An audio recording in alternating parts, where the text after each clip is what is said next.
So Patrick, thank you very much for sharing with us some of your insight on team motivation and how to keep your teams up and active all the time.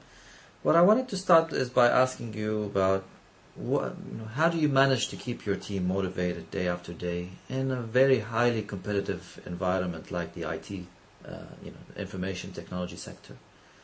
So I'd like to hear some of what do you do to be able to achieve this?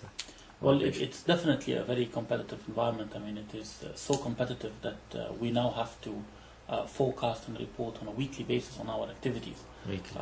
Weekly, yes, which means obviously that my team and I have weekly goals that we have to meet at the beginning of every week, and we have to review them at the end of every week. And the problem, the motivational problem that this creates is the fact that you don't have a lot of time to work on motivation. The goals are so short term that you are constantly firefighting. And the pitfall is that you keep firefighting on a day-to-day basis and you forget about the motivation, you forget about the well dones and the thank yous at the end of the week because a new week has started. And it is extremely challenging to keep everyone motivated when the goals and the today is always taking priority over the tomorrow. It is very easy to fall into the trap of thinking that motivation is a self-generating thing within the team, or it's tomorrow's problem because today we have to deliver on the number that was committed last week. The main way, and the other pitfall, of course, is that if you motivate someone every week, then it becomes a natural occurrence and it's no longer motivating.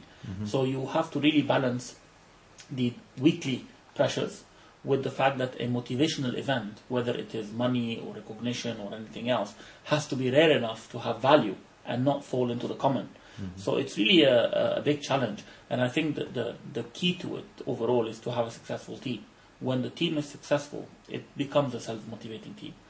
You still have to make efforts to recognize that success individually and as a team, but it's extremely important to recognize that a successful team motivates itself.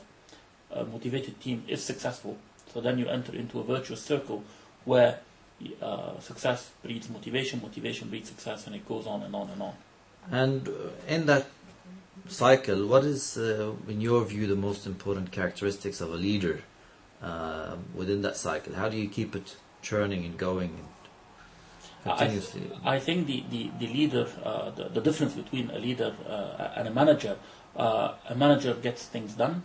A leader gets the right things done. Now I think we need to cut this one. This has nothing to do.